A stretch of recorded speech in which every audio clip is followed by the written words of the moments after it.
Thank you for joining Revolution Church, where we're starting a revolution of grace in one life at a time. If you ever have any questions, want to support this ministry financially, or you just want to learn more about our ministry, please visit our website at revyourlife.com. Also, we want to stay connected with you throughout your week and wherever you go, so be sure to grab our Rev app. It's free and available wherever you grab your apps from. We hope you enjoy today's message. What's up, Revolution Church? Yeah. Dang. Hello from Minnesota. Like we had snow like a couple weeks before Mother's Day, so it's not a joke. We had 19 inches on a weekend, and we still had 75% of our crowd show up for church. I don't know how they did it, but they got there. Like, hey, like this is a really big deal. I get to preach on this stage. Pastor Zach and Amber are some of Kelly and I's closest friends. We pastor a little church in Elk River, Minnesota, called the Crossing Church, but it looks very much like Revolution Church. Same style of worship, same kind of preaching. We've been friends for, like, I think Pastor Zach and I have been friends for like 10 years. Like, we fished together. Like, he was sending me pictures. He's in Montana right now. He was sending me pictures of the trout he was catching. Like, he's doing. Also, some of you, did anybody notice that Pastor Zach caught a knife? Like he dropped a knife out of a car window or something, to like slash his hand, had to go to the hospital. Like, doesn't your mama teach you not to try to catch knives? Anyway, but he's like, you have to know, he is like one of my very closest friends in the whole wide world. I think this church, like you've grown so much this year, and it's because you have a phenomenal pastor. Give it up for your pastor. Pastor Zach and Amber are doing a great job here. You are in a good place of worship. Now, today, I get to talk to you about making a holy shift. For real, we're going to make a holy shift. Look at the person next to you. Look deep in their eyes. Come on, do it. Look deep in their eyes. Look deep in their eyes. I just want you to say, you look like you need to make a holy shift. You look like there's an F there. Shift. Holy shift, Batman. Like, you need to make a holy shift. Like, how many of you have four-wheel drive? May I see your hands if you have four-wheel drive car? Like, you've got, like, okay, so there's like, it's Texas, man. I figure we get a lot more four-wheel drives. In Minnesota, you have to have four-wheel drive or you can't go anywhere because the winter sucks so bad. So about October, my middle daughter got her driver's license. She turned 16 and got her license, and she was like, Daddy, can I drive your Envoy? And it's got four-wheel drive, and I was like, yeah, you know, it's probably safer. Like, we're getting into winter, and like, why don't you just drive the Envoy? That'll be your vehicle. So she starts driving, and she goes, like, gets to about January. She does pretty well. Like, it's about an hour drive from our house to the church. About January, there was a snowstorm, and she left the house at like 6 because she's in the band, and so she wanted to get to church. And about 7:15 or so, I get this phone call. Dad, I'm sorry to tell you this, but your Envoy's in the ditch. Can you come help me? I'm like, I have to go preach. I'll just send somebody to pick you up. So I just sent a buddy to pick her up. We left the car there. She went to church. She sang in the band. Like, I got to church eventually, preached the sermons or whatever. End of the day, I'm like, I got to get my Envoy. So I kind of go back over to where we could put the car in the ditch, and I'm looking, and the car is like 100 yards off the road in a field. There's not really a ditch. Like, she had she's way off the road in a field, but she's in like this much snow. And I'm like, what the heck? How is that even possible? Why didn't she just drive back on the road? So I go over to the truck, and I get in. Oh, I forgot her to teach her how to use the four-wheel drive. So I went, click. I put it in four-wheel drive. And immediately, it was like 2 seconds, and I was back on the highway and down the road. Because with four-wheel drive, you can go places other people can't. I could have done donuts out in the field. Like, it would have been awesome. Like, I could have done whatever. Because when you have four-wheel drive, you can do stuff other people can't do. You can go places other people can't go. Do you know that I think Jesus came to earth for you to go places other people can't go? That's right. For real. I think Christ came to earth to cause you to be able to do things other people can't do, to go places other people can't go, or are unwilling to go. Like, this is one of the reasons why Christ came. He wanted you to make a holy shift. Come on, say, make a holy shift. Now, I'm going to show you one of his last sermons ever. Like, this is one of the last things he said before he went to heaven. And I want you to see if you can tell from the passage of Scripture. It's in John 13. Somebody have note sheets, otherwise it's going to come up on the screens. But I'm going to read this passage, and I want you to see if you can figure out what he was trying to tell the disciples in terms of making a holy shift. Here's the passage. This is John 13. It goes like this. Jesus, knowing that the Father had given all things into his hands, and that he had come from God and was going to God, rose from supper, and laid aside his garments, and he took a towel, and he girded himself. And after that, he poured water into a basin, and he began to wash the disciples' feet and to wipe them with the towel with which he was girded. I'm going to stop you for a second. Like I have a towel up here that is pretty gross. I would imagine by the time Jesus is done washing dudes' feet from 2,000 years ago without soap, it probably looked like this. And let's just be honest for a second, dude, your feet's gross. Like there ain't nobody in this room, there's no dude in this room, we go, oh, look at his pretty feet. Like, dude, have gross feet. Like, dude, like, all men have gross feet. Ladies, your feet are beautiful. You paint your toenails. They're awesome. But guys, your feet are disgusting. like if it's just the reality of who men are. And Jesus, in this passage, he's the one, like, I'll just stop for a second. Like, he's not just any old dude washing feet. He's the one who walks on water. The one who speaks a word and calms the storm. The one who lays hands on a blind guy and he's healed, the one who raises the dead, the one who says, Father, forgive them for they know not what they do, the one who loved them enough to walk with them despite of their dysfunction, the one who creates the world, the scriptures say in one spot, the one who basically is the most beautiful, wonderful creator of heaven and earth, the most awesome being in existence. He is down on his knees in front of 12 dudes with nasty feet. And he gets out a towel and in humility puts it in a basin and then begins to scrub their feet. That's weird. It's just a weird story, man. And like, we're not, like, he hasn't even got to the preaching part. He's just doing an illustration. Every pastor's acting like he does illustrations here all the time, like, of different things. This is Jesus' illustration, something to do with a really dirty towel. Kneel in front of the disciples in humility.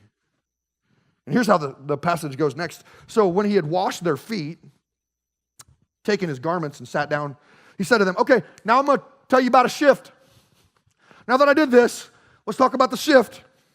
Do you know what I have done for you? You call me teacher and Lord, and you say, well, so am I. And if I then, your Lord and teacher, has washed your feet, you also ought to wash one another's feet. So we're just going to stop for a second. I'm going to get some water. You guys are going to wash each other. I'm just messing with you. You're not going to do that. That's gross. That's like nobody wants to do that. You also ought to wash one another's feet, for I have given you an example. See, they didn't stop and wash the feet again. Their feet were already clean. It was just an example. He was using it as an illustration for something. He was trying to say something about humility and helping, like running to grossness rather than away from grossness. Running to what repels you rather than away from it. Like being willing to, in humility, help things that you feel are disgusting. Ever feel like there are people that repel you a little bit or bother you or just get under your skin and irritate you? Jesus is like, what if you went to them rather than away from them? What if you thought, what if you could be a blessing to the ones that irritate you the most? The ones that repel you, bother you, just like you, like, oh man, that person just bugs me. They're like dirty feet to me. But you know what? Like, what if you made a shift and went toward them instead of away from them? And then he kind of wraps up his little message by saying, most assuredly, I say to you, a servant is not greater than your master, nor is he who is sent greater than the one who has sent him. If you know these things, blessed are you if you what? If you do them. So there's some sort of blessing involved with the dirty towel. There's some sort of blessing in running towards the mess rather than away from the mess. Now, what I think he was trying to get at, and this is what the whole sermon is really all about, is this one sentence, and I want you to write it down. This is what we're going to have the most conversation about today. Jesus calls his followers to go from consumers to contributors. Jesus calls his followers to go from consumers to contributors. Everybody say consumer. Consumer. Do you guys know what a consumer is versus a contributor? Like, do you know what that is? I think the great theologian Johnny Knoxville can help us out. Johnny Knoxville knows what it means to be a consumer. In fact, he had this great show. Actually, I'm not sure it was a great show. He had a show called Jackass. And on this show, on Jackass, one time he goes to this rental car company. I mean, it's awesome. Like of all the episodes of this, like this blew my mind. He goes to the rental car company. He's like, I'd like to rent a car. And he's like, great, here's the insurance. And I'd like to get all the insurance. And he like gets the rental car. And he's like, woo! And then he like high fives them and leaves. And then he spray paints a big 3 on the side, on one side, and a big 3 on the other side. Puts a big 3 on the top and takes it to a demolition derby. So he takes this rental car to the demolition derby, and like they're just like hammering the car. I mean, he's like backing into stuff. Like the front is crushed, the back is crushed, the sides are all smashed in. It's the funniest thing ever. And then eventually, like that near the end of the scene, like there's a big old car drives up on the hood of the car and smashes through the windshield, and the tire's like right here by Johnny's head. He's like, whoa! Car still sort of runs. Like it is wrecked. There's like smoke coming all off of it. He gets it, that whatever they did with the mechanic, they got it enough to keep it running, and they show back up to the rental car dealership. And he's like, hey, I'm bringing you your car back. Here's the keys. I got to go. I had the insurance. And he just bails and leaves them with this wreck of a car. This is what consumerism is at its worst. Like, what can I get from you? And it's your responsibility.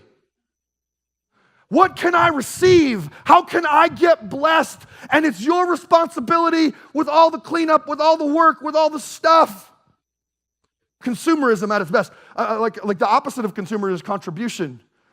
It's I'm just asking the question. Anybody ever wash the rental car before you return it? No, because it's not your car. You don't care. That's somebody else's car. But your car, hopefully you treat it with respect because it's yours.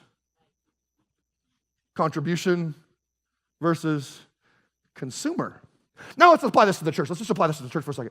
So you drove into the parking lot and somebody waved you to a spot, and then you came in the door and somebody was like, hey, I'm so glad that you're here. And you checked your kids into kids ministry, and somebody was kind enough to take them off your hands.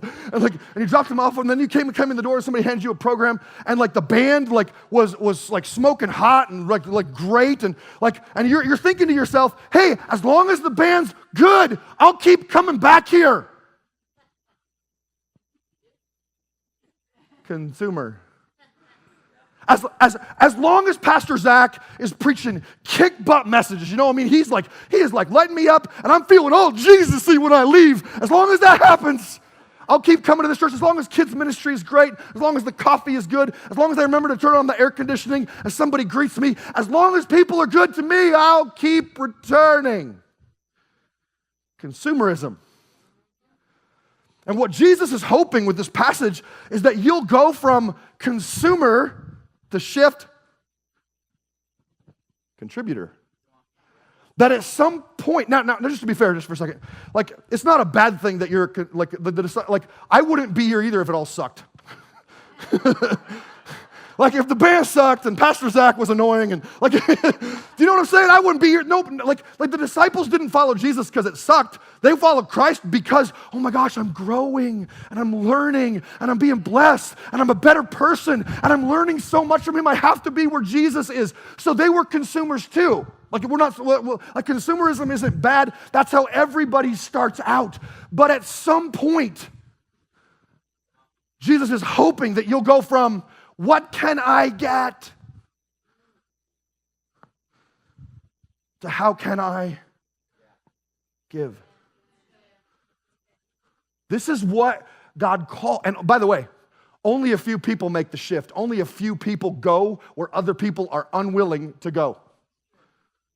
And what Jesus is after is, what if you became the generous one, the serving one, the humble one, rather than the one who is served and is looking for the blessing? There is a greater blessing somewhere in the service, is what he's saying. There's a secondary verse in the scripture that I think is so good about this. These kind of verses are all over the Bible, but this is one that's found in 1 Corinthians chapter 12, verse 7. It says this: now to each one, everybody say everyone. To every one of you, you and me, the manifestation of the Spirit is given for personal good. Is that what I said? Oh, it doesn't say that, does it? It says, the manifestation of the Spirit is given for the common good. In other words, the Spirit of God gave every single one of you a talent. He gave every single one of you an ability. He gave you, every single one of us, some sort of giftedness, and he expects you to use it for others and not for personal benefit.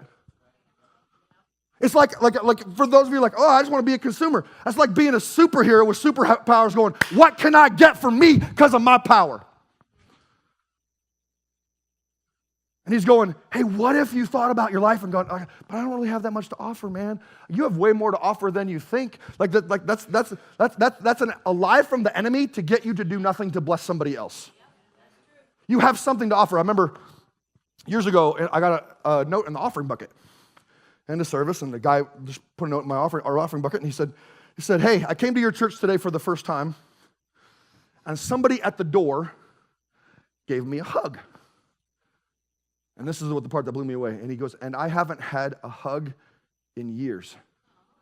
Thank you. I want you to know that the simple stuff matters. That the little gifts, like just being friendly and kind and gracious and good, that every single one of you have some sort of gift to offer. Now, maybe some of you are like you're a musician, so you're going to end up shining on the stage, but it's just as big to shine off the stage. That you have, like I remember years ago, I was in seminary, and I walked into one of my professor's office, and he had a towel that looked just like this, hanging on the wall behind his desk. And above it on a plaque, it just said, the man with the dirtiest towel wins, John 13. But that's not how we view our lives, is it? We're like, hey, the man with the most toys wins, or the man with the biggest bank account wins, or the man with the most fame wins, or the person with the most money, or the person who gets the girl wins. And the scriptures are like, no. Like the shift is this, the man with the dirtiest towel wins. That a life well lived is at the end of my life, you can say, I served to the greatest of my ability, as many as I could. I was humble and kind and gracious, and the more I blessed people, the more God blessed my life. This is the come on, say holy shift. Holy shift, Batman. This is what the disciples said after Jesus washed their feet. They were like, holy shift.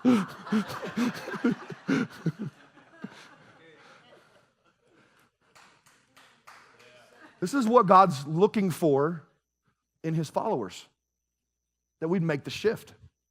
Now, I got to thinking a lot about this because I was like, how does this play out practically? What does this look like every day, practical, day in, day out? What's it look like to wash each other's feet? Because he doesn't mean literally wash your feet. So what's it look like? And I thought of three things. I'm going to give you these three thoughts, and then pretty much the sermon's over. It's not a long sermon, but hopefully it will bless you. I just want you to write them down. The first thing is this. Jesus desires a church where people serve more than they've been served. Jesus desires a church where people serve more than they've been served. Matthew 20:28 says, the Son of Man, Jesus came not to be served, but to serve. And the last phrase of that is like, and to give his life as a ransom for many. That I came to be a giver. I came to be a servant, not to be the one who's serving. I want you to, let's go back to like you came in the lot today and like that somebody greeted you and like pointed you to a spot, and then you came in the door and somebody said hi to you, and somebody maybe gave you a program where you dropped your kids off in kids ministry and somebody took care of your kids, and like the band played really, really well, and the guys on the lights and cameras and sound have all been here all day, kind of ready to go. Like everybody has served you all morning. All of them. Have you served more than you've been served? Jesus did. Like I want you to think what could a church be like if people went from consumers to contributors? What if they'd made the shift and all of a sudden everybody was thinking, nobody's going to serve more than me. Like they may serve me, but I'm going to get them back.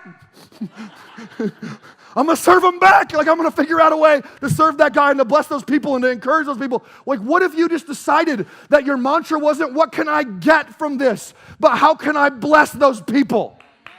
Come on. Wouldn't church be like, how many of you would, like just by raise of hands, how many would say this church would be probably the best church in the country if everybody's mantra was, how can I bless everybody else? Who said that? That's probably, like this church would be so much better. It's already awesome. But it could go a whole next level if you just said, you know what? How can I serve somebody else? Maybe that means, like, what does that mean? Like, I don't know. Maybe that means go to the tent and you decide to find a place to serve. Maybe it means when you're walking in here, you're just like, I'm not leaving until I find somebody to pray over. I just want to pray for one life every time I come to church. Like, I just want to meet one person and encourage them today. How can I speak a word of encouragement to somebody else while I'm here? But I'm not just here for the sermon or for the band, but I'm here to see how I can encourage somebody else down the row. See, what Christ is after is, click, holy shift. You're going where other people refuse to go. I'm here to serve more than I've been served. That's who Jesus was. A second thought, like this is just simple thoughts. Number 2, people give more than they receive. People give more than they receive. Acts chapter 20, verse 35, it is more blessed to give than to receive. And like that's like backwards for the world. Like the world's like, hey, the more I get from people, the more people give to me, the more blessed I am. And Jesus is like, no. It's the one with the dirtiest towel who's the most blessed. The one who's willing to give the most is the one who's going to receive the most blessing. So there's a guy who comes to our church. In 2010, he was sitting in a service, like on the left side, kind of halfway back, kind of where that dude's at back over there. And he was sitting there in service, and he didn't come to church very often. He got drugged in there by a buddy. And at the time, he was spending about, he says, 8 to 10 grand a month on cocaine. Yeah, that's a habit. Like 8 to 10 a month. And he's sitting in the seats, and he said, I'm hearing the pastor preach and the band, and all of a sudden he's like for whatever reason, like it's like the Spirit of God just was like, boom, hit me so hard. I was overwhelmed, and I started crying. And he said, I felt like God said to me, your addiction is gone. Like just gone. And this is 2010. He left service, and he's never used again. Like never. Like he's like, boom, it was just boom, over with. Like I was done. Like it was 10 grand a month and nothing. Like it was just over. Like, and just to be fair, like I want you to understand that like I've written a book on addiction, like, and that is not usually how it works. Usually you got to go to a meeting, you got to like, how many days can I stay sober? It's kind of 2 steps forward, 1 step back, and you just keep working the steps until you get sober. And if that's you, like just keep working the steps, you're going to get sober. It's going to be awesome. Like, but all of a sudden, in moments, sometimes God just blesses people with, boom, miraculous recovery. That's what he did for this dude. And like, he just received the gift of sobriety. So he was like, that was awesome. So he started coming to church consistently and regularly. So he said 3 or 4 months go by, and he goes, I was sitting in a service again, and so you were preaching. I don't know, I was preaching like it probably had nothing to do with the message. Like he's just sitting in the seats, and he said all of a sudden the Spirit of God was like, hit me really hard, and he said, I felt like God said in my ear, he said, what if you spent what you used to spend on cocaine on others? He said, I sat there and I just started to cry, and God was like, what if you gave more than you received? And it lit him up. He started tithing at our church, and that was awesome. Like that was great. But that wasn't the biggest thing. Like he's tithing at the church and stuff. Yeah, I'm putting money in the checkbook or in the bank account to like make the church go forward, and like that's blessing people getting saved. But then he was like, Pastor, I want to do something. Like I really feel like I'm called to buy you a bus. And you can go around and pick up homeless people with the bus, and like you can fill it up with like sober house people, and you can go to homeless shelters and bring them all to church, and they can give their lives to Christ and get sober like me. And I was like, I don't want a bus, man. Like for real, I love you. I don't want a bus, man. That's insurance. I got to keep the upkeep on it. I got to make sure there's a driver every week. I don't know. I'm a preacher, not a bus, like a pick people up thing. Like that's not who I am. I can't do that. He's like, fine, I'm buying the bus anyway. So he buys the bus. He starts showing up on Saturday nights with a busload of people from sober houses. So like 30, 40 people getting off the bus. Afterwards, he'd take them all out to dinner, buy them all dinner. They're getting saved. They're getting baptized. Lives are getting changed. He comes to me like, hey, I really feel like you're supposed to have a bus. I'm like, I still don't want a bus, man. He goes, I'm buying a second bus. So no joke. So he buys a second bus. He starts filling it up. He starts filling it up. I love it here. Like, he starts filling that bus up. Now there's like 70 people coming every Saturday night, and they're getting off the bus, and like they're giving their lives to Christ, and they're getting baptized. He's taking them all out for dinner afterwards. He's like, Pastor, like I got 2 buses full. I think I need a 3rd bus. He buys a 3rd bus. So now it's like 120 addicts all coming to service, coming from sober houses and from homeless shelters, and they're showing up like one week one of the buses broke down, so he showed up with the Playboy Bunny bus. He just rented it for the weekend, and this bus shows up with like stripper poles and like lights and sound, all these people getting off the bus. I was like, I love my church. It was awesome. So Easter happens for us. He's like, Pastor, we got to get a lot of people to church. Like, our goal this year is to baptize 1,000 people. So we're like, I want to baptize 1,000 people this year. He's like, if you're going to baptize 1,000 people, we got to get a lot more people to this church. So he gave away a couple cars and like 10 TVs and a ton of other stuff and said, if you will ride with me on the bus to my church, I'm going to give this stuff away. And he brought 300 people just to one of our Easter services. All because he said, God, it is more blessed to give than to receive. Some of you are like, but I don't have 10 grand a month. Like I can't hardly rub 2 nickels together. That's okay. You have enough. God can use what you have to bless somebody else. There's probably, like, look, what does that look like practically? There's probably somebody sitting in this room today that can't even get home because they don't have enough gas in their car. What if, like, after service, you're like, God, like, show me the person, but I'm just going to walk up to somebody, stick $20 in their hand and be like, God told me to give this, I got to go.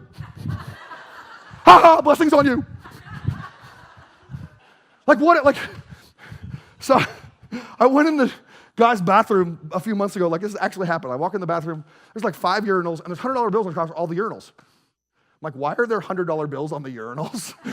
That's weird. I walk back out, and I'm like, anybody know why? And they're like, Todd did it. This dude is like, I was just like, well, I just wanted to bless people for coming to church today, so I just put $100 bills on all the urinals. Like, there's a girl in the church one week.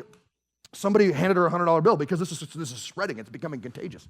So she's like 16. She's like, somebody handed her a $100 bill, said, God told me to give you this. She's like, wow, I don't know what to do with this. And she prayed about it. She's like, I think I'm supposed to put it in an offering. So she put it in the offering bucket. Like, she's 16, she broke. Like, her family's very poor. She's like, I just feel like I'm supposed to put it. So she put it in the offering.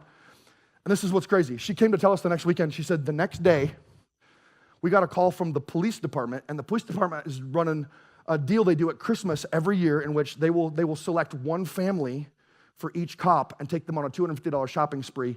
And her family got picked, and she put the 100 in, and she got $250 back the next day. Like, I want you to understand that if you begin to think it is, like, I can make the holy shift if I choose to be more generous than what I'm receiving, God will bless your life. Like, he's like, hey, what if you guys got radical? Like, think about Jesus for a second. Did he receive more or give more? He gave so much more than he ever received. He received anger and violence and hatred. And he gave everything, including his own life, nails through hands, nails through feet. Father, forgive them, for they know not what they do. I will give everything for you. Just out of love. And then he's hoping at some point, because you're following him and you're seeing how good he is, and you're like one of those disciples, you're like, wow, Jesus is all that in a bag of chips. He's awesome. At some point you go, man, I just want to shift. I want to give more than I receive. I want to serve more than I've been served. That leads me to the third thought, and that's this, number 3. People love more than they've been loved. The church that Jesus desires is a church where people love more than they will ever be loved. Let's just be really honest for a second. Somebody at this church is going to hurt you. If you are here long enough, somebody will hurt you. Why? Because there's not a perfect person in this group. And imperfect people hurt each other. Like, it's just the reality of the way it goes. And what tends to happen is, as long as you're kind to me and love me and tell me thank you every time I serve and notice me and never ignore me and you always say the right things and you always do the right things, then I will love you back. And I'm not sure that's Jesus in the Gospels. Jesus is the opposite. Whether you love me or not, I'm loving you in return. Whether you're hateful to me, I'm loving you back. When you ignore me, when you turn, like, I want you to recognize the fact that, like, this is a great church and people are trying to say thank you and they're trying to be good. It's a healthy, good environment. But at some point, somebody's going to inadvertently say a cross word. Or they're going to ignore you at the time when you needed it most. And the scriptures say love covers a multitude of sins. What are you going to do? Love or bail? So you're going to have to make a choice. Like, well, I'll just go to another church where they'll treat me better. Every church going to hurt you because there ain't no perfect people in churches. The only perfect ones who were worshiping. So you got to decide.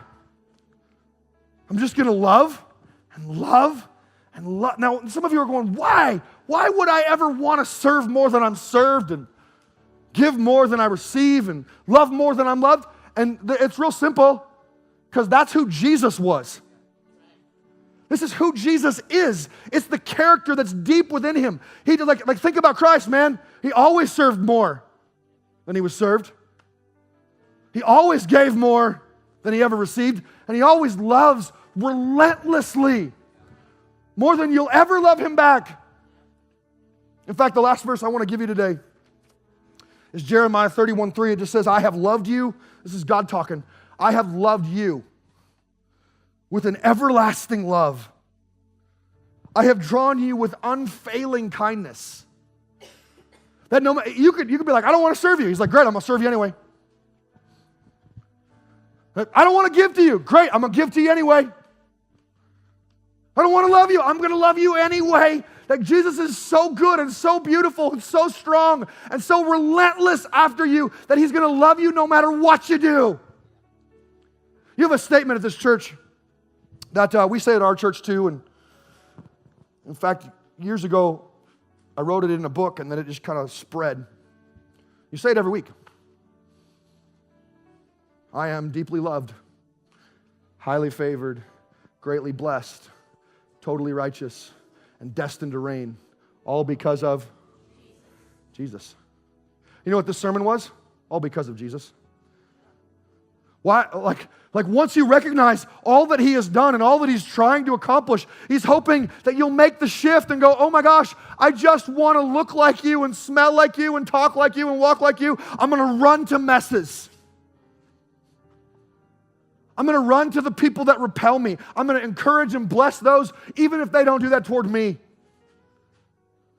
It's all because of Jesus. So what if you made the shift today? What if you made the shift? What if next week when you show up at church, you're thinking about how can I serve someone? How can I bless someone? How can I love someone? If that became your mantra, I would, like, for real, like what if money changed hands? When, honestly, give the tithe in the service. But then at the end of the service, what if you just were relentlessly being generous? There's somebody who doesn't have the gas to get home. There's somebody who doesn't know how they're going to pay their mortgage. There's somebody who can't buy milk today. It's true. It happens all the time in every church. And you can make the shift. You can make the shift. Let me pray for you. Can you close your eyes and bow your head for just a second? I didn't do this in the last two services this morning, but I feel like I'm supposed to in this one. How many of you be honest enough today to say, man, I need to go from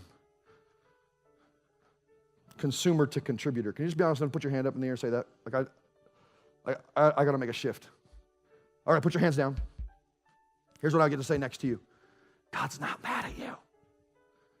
God's proud of you. Jesus is relentlessly loving you exactly as you are. And he's so glad that you've recognized this. So this morning, I'm just going to pray a blessing. I'm going to pray that the Spirit of God begins to empower you to make the shift and to go where other people are unwilling or unable. Jesus, this morning, I pray for Holy Spirit power to fall in fresh and new ways. I pray that as people recognize that you're good and that you love them, that they would love more than they're ever going to be loved back. They would serve more than they're ever going to be served. And they would generously bless others more than they're ever blessed. God, I believe you can inspire and empower. And it might not look the same. Everybody is going to go about this their own way, and that's great because the Spirit of God is going to guide it.